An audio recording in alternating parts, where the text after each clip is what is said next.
Unsa bay mga factors nga midagsang man kining mental illness nini karon nga wa na magsubay sa law of nature, man as a man, a woman and a woman. In other words, sakit nini karong LGBTQ nga mao kini gi-condemn sa Dios ug mahinungdan nga gisunog ang Sodoma ug ang Gomora. Unsa bay mga hinungdan niini? Dunay mga causes. Cause number 1, kining sa pagka edad ang bata, sukad kini makaundan. Ang edad gikan sa 6 months ngadto na sa mga 3 years. Based on a book, on an encyclopedia, gitanaw nga kini karon very tandugon ang maong pangidaron sa bata, mga 6 months to 3 years. Kung imo ka na nga udzat-udzaton ang maong bata, ang lang utok ini, kung i-mindset kini nga babae ka, ang utok anak mo gamot, so naa ka na it's not natural but it is psychological. In other words, within the family una.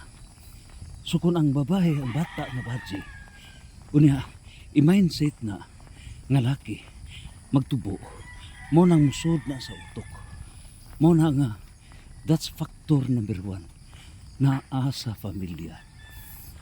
That's number 1, dili na inborn, it's not inborn. Number 2 factor, inig eskwela na sa bata.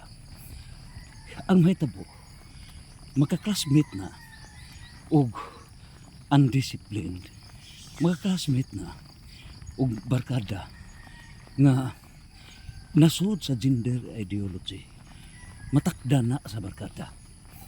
So ang barkada, number 2 nga dako nga influence. Number 3, diha sa eskwelahan, kung ang principal, kung ang mga magtutudlo wala mo correct, kundili gidasig hinuon, dunay mga kalihukan, dunay mga programa, unya gihimong art kunuhay ang pagguba sa sex sa tao, gihimong duwa-duaan. Number 3 factor, ikaw nga eskwelahan, dako kag tulubagon. Number 4 factor, kini karon naa sa media, kana makita sa TV ni Vice Ganda nga dako kining jampa-jampa, dako kining demon pagguba sa dignidad sa tao. Influence kana sa media, o kining mga gihimo karon nga sa media, that's number 4 factor nga nakaguba niini dakog tulubagon sa Dios. Ikalima, kining local government units, barangay government, municipal city government, or provincial government, magahimog mga kalingawan, nag-allocate og budget.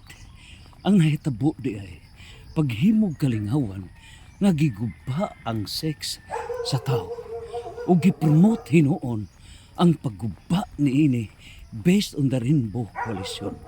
Dako kamog tulubagon local government units, giguba ninyo ang kasagrado sa tao.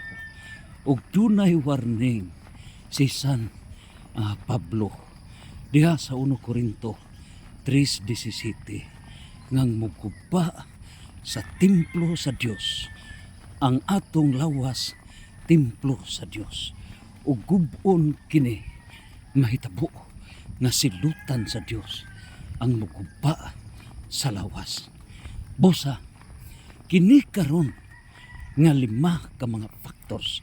Ikaunom, kung ang mga kaparian, kung ang naa sa simbahan nagpasagad ug wa mo padlong, you are concurring niining maong salaod. So unom ka mga factors kung magkonsabo kining tanan dunay hiniusa nga silot sa Dios. Mao ngang mga hinungdan ni ining tanan dauban sa Dios. Mao ni nahitabo sa Sodoma, sa Los Angeles, ang mga kasuko sa Dios. Ezekiel 13:13, ipahamtang sa Dios ang mga hinungdan ni ining pagguba sa dignidad sa tao in violation of Genesis chapter 1 verse 26. Nagibuhat sa Dios ang tao in His likeness and image. Dunay dignidad, dili pagagubon, kay kining lawas templo sa Dios, residence of the Holy Spirit. The owner of the body is God, dili si Satanas. 1 Corinto 3:17. Santos, Santos, Santos, fiat